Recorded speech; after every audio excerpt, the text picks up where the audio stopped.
Hi everyone, today I will be discussing discipline and what that means to us in our household, how I discipline my 19-month-old twins, and our principals, thoughts and feelings on this matter.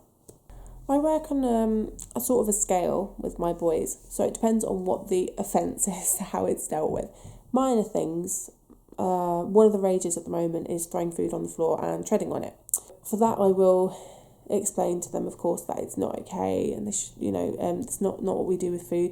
Set by example, this is what we do, and then I will go for distraction because there are two of them, and of course I've got one encouraging the other to do this thing. So I will go with distraction, gets them both at once, and that's done and dealt with. Moving up the scale onto things like snatching, obviously a big thing in our household. For snatching, I will support the child who's trying to do the snatching rather than the child who's got the toy that they wanted to play with, unless the toy's been taken, in which case the support extends to them both. So, for one child trying to take a toy off of another one, it is explained to him that his brother is using that toy right now, he will have to wait his turn. They understand very well what that means.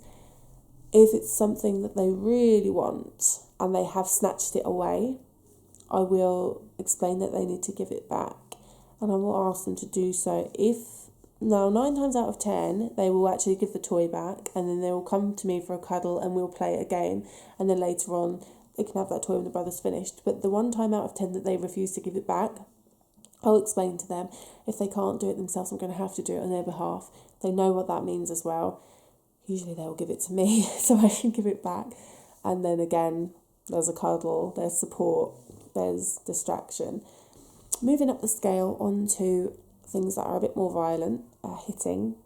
For hitting, or anything that's a bit violent with the hands, so anything like scratching, pinching, which they don't tend to do.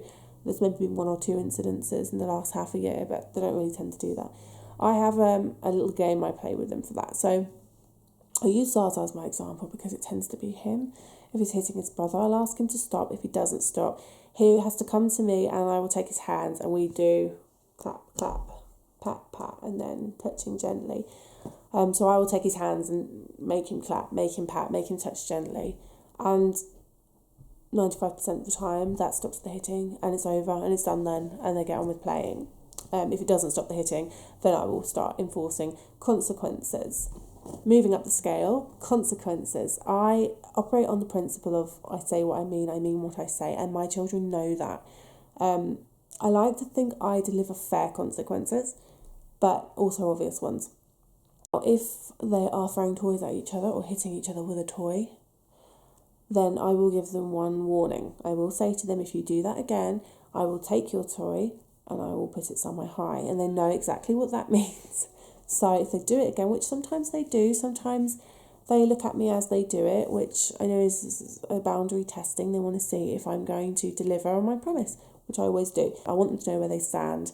That breeds security, I think. And I want them to know if I say I'm going to do it, then I'm going to do it. So then it's up to me to make sure I'm always fair. Moving up the scale again to biting. For biting, I have an instant exclusion policy. I think I can't afford to mess around with biting because I'm in 2 young kids, plus another 2 young children on the way. It needs nipping, I think. Excuse the pun, not intended. So for me, if one of my children bites the other, it's an instant exclusion. There's no explanation. There's no don't do that again. It's instant pick up, outside the room, door shut behind them. So at the moment, those are the things working for us.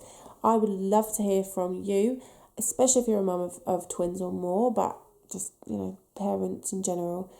Comment below, tell me what's working for you, tell me what you're struggling with. If you're looking for tips and tricks, then please head over to see what my fellow vloggers have been saying on Channel Mum, and they've been sharing their wisdom as well when it comes to discipline, what works for them. We all have different types of children, so gaining a lot of insight is useful when you're planning your strategies. And yeah, if you enjoyed our video, please hit like and don't forget to subscribe. Thank you for watching.